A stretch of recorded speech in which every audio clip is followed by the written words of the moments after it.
Hello, everyone. I'm David Woods. Today I'll be talking about engaging youth in the outdoors.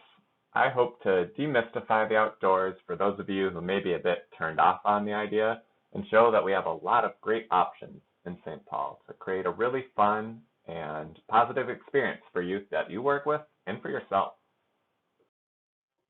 So again, I said I'm David Woods. I work at Urban Roots as the Conservation Program Director. And at Urban Roots, we do a lot of outdoor programming with our youth. It is like the core thing of what we do. But we know that there's a lot of organizations where you're not necessarily structured that way. So today I'm hoping to just share information and tips that kind of I've learned over time that help break down barriers for getting young people outdoors. So some things that we'll go over are the benefits of getting outdoors, how to prepare yourself and the young people for your time outside, examples of what you could do and what that might look like, and then share out some resources to help you plan for your next steps. So obviously, I think it's very important to get time outside, but you might need a bit more convincing. So first off, there is a lot of space outdoors, so it's a great place to increase physical movement in your day with yourself and with the youth that you're working with. Also, being outside can really help you build a connection with your community. You're getting to see what's going on. You might travel to a new spot and build kind of those connections of both with the natural world, and often a lot of our parks have a lot of really amazing cultural history that you can incorporate and tie back in with your youth. And it just, yeah, helps you know more of what's going on in your backyard.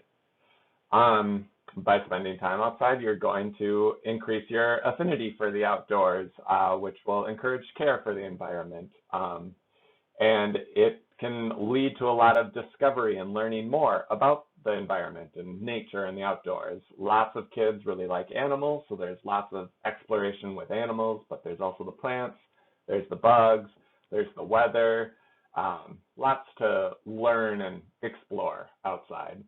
And it can kind of, going back to the physical movement, it can expand kind of your programming space. You might normally be operating out of a fairly small room, but when you step outside, the world's your oyster. You have a lot more space. So also it can just be nice to like switch up what you're doing. Just kind of having a change of scenery can encourage new outcomes. So before stepping outside, you're going to want to prepare yourself and your group. To start with that, you're going to want to plan for the weather.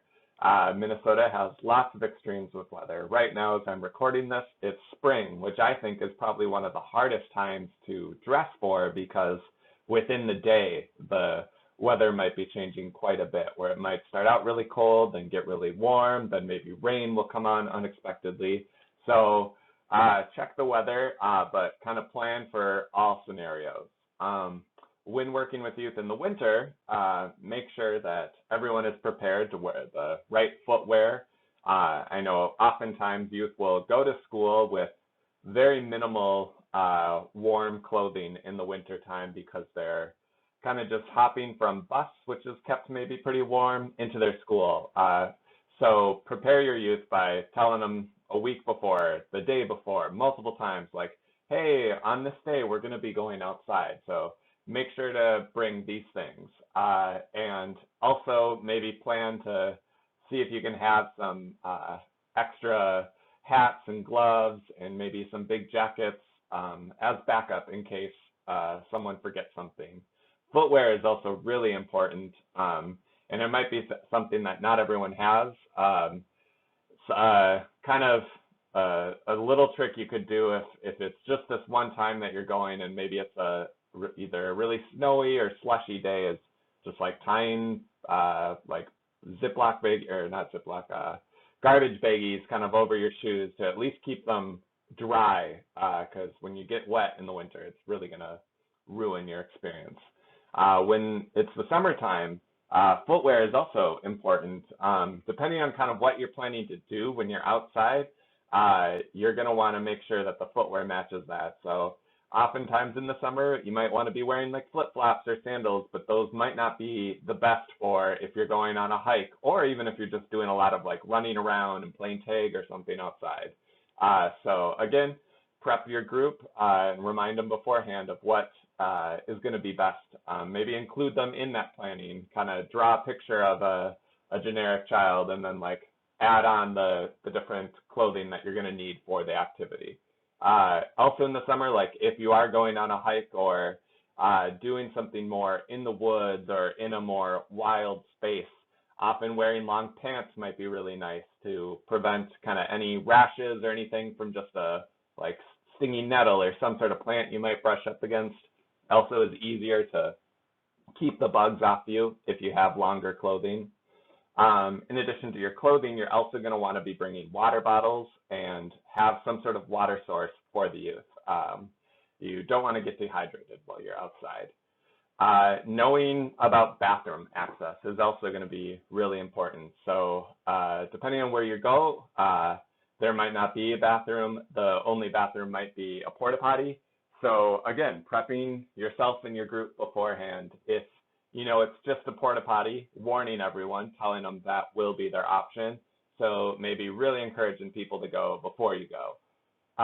Also be mindful of like where your shelter and your shade is. As I mentioned, like weather can change really quick. So if a thunderstorm happened to come on, what will you do? Maybe it's just running back to a band that you were in, or maybe you're just stepping outside of your space so you can just run back into the building. But also having that shade for if it's just a really hot day, somewhere to kind of cool down and take a break while you're running around. So again, just like preparing yourself and your group will be very important to leading to a positive experience for the youth so that they can know what to expect when they're stepping outside. And then for whatever activity you might be doing that day, it's often helpful to go over the activity at least once indoors where it's a bit more of a controlled environment, because once you're outside, there might be a lot of just noises, or just like the environment itself might be distracting and instructions might be lost. So go over the instructions before leaving and then do it again when you're outside, but they've at least heard it that first time. So now that you're ready to step outside, you might be thinking, what am I going to be doing outside? Well, you could always just do whatever you were doing inside, outside. You could always just take that activity outside. But if you want something a bit more unique or focused for going outside, here are a couple of options.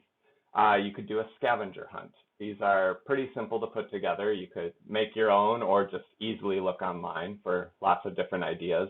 You could have a nature focus, so maybe find these sort of leaves or like a tree, find a flower, find a bird, write that down, or it could be a special theme, maybe tied to your lesson or maybe just kind of generic, like let's find something that's the color blue, that's a rectangle, that's a circle, kind of looking for shapes and colors in nature.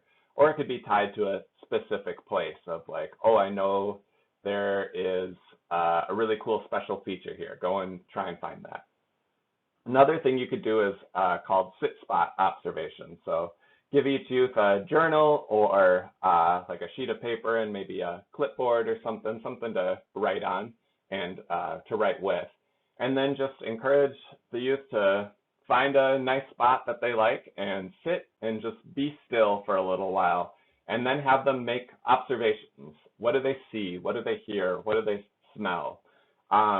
They could write it out. They could draw it out. They could kind of just write the feelings that they have in the spot. There's not like a right or wrong way to do this, but just encourage them to take time to think and reflect in the space that there are. They could even do some cloud watching, look up and see what shapes they maybe see in the sky.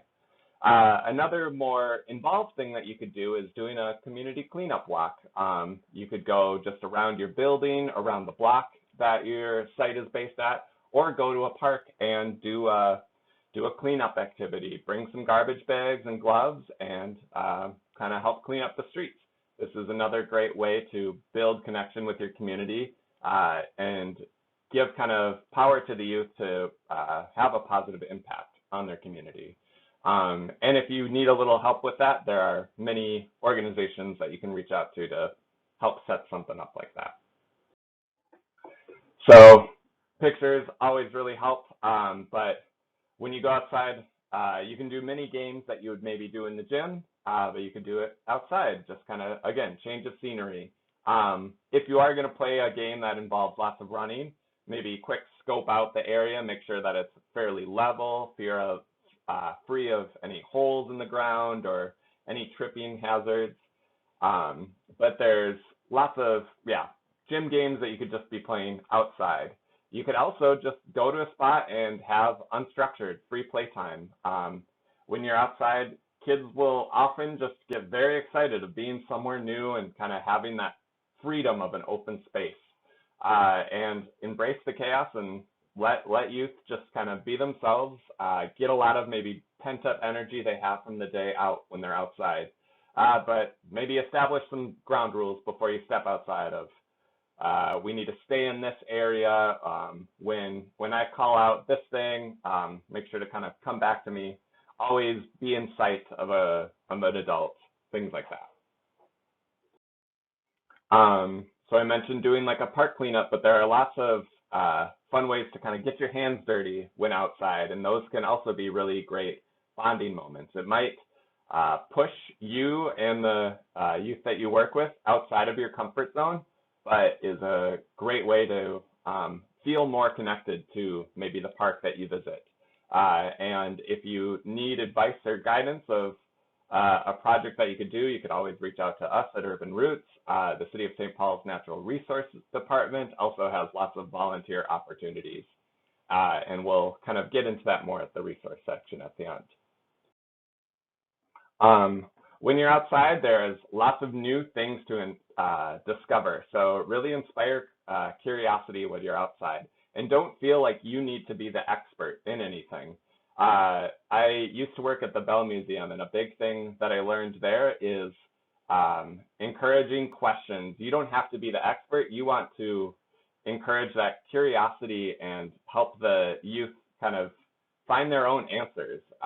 So ask lots of questions. If it's something that's really nagging on all of you all and you want to figure out that answer, maybe write it down and then go back. The internet's a wonderful resource. There, you could probably find the answer to that question. So if it's there is also, if like you want to just learn what are some of the plants that you're seeing, there's some really cool apps out there that are free. One in particular, Seek, is an awesome one where you can just like open up the app and kind of hover over the plant, and it will automatically kind of give you a recommendation of what it might be. And encourage sensory discovery. There's lots of senses to engage when you're outside. Adding art is another fun way to engage with the outdoors and hit on different sensory experiences for the youth.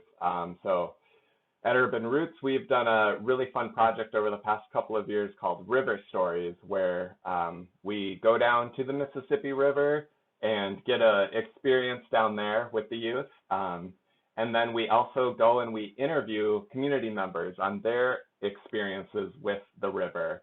And then we take those experiences and create some sort of art piece with it. So this past year, we made a mixed media mural that the youth created, with each youth getting a part of the Mississippi River to kind of express themselves through.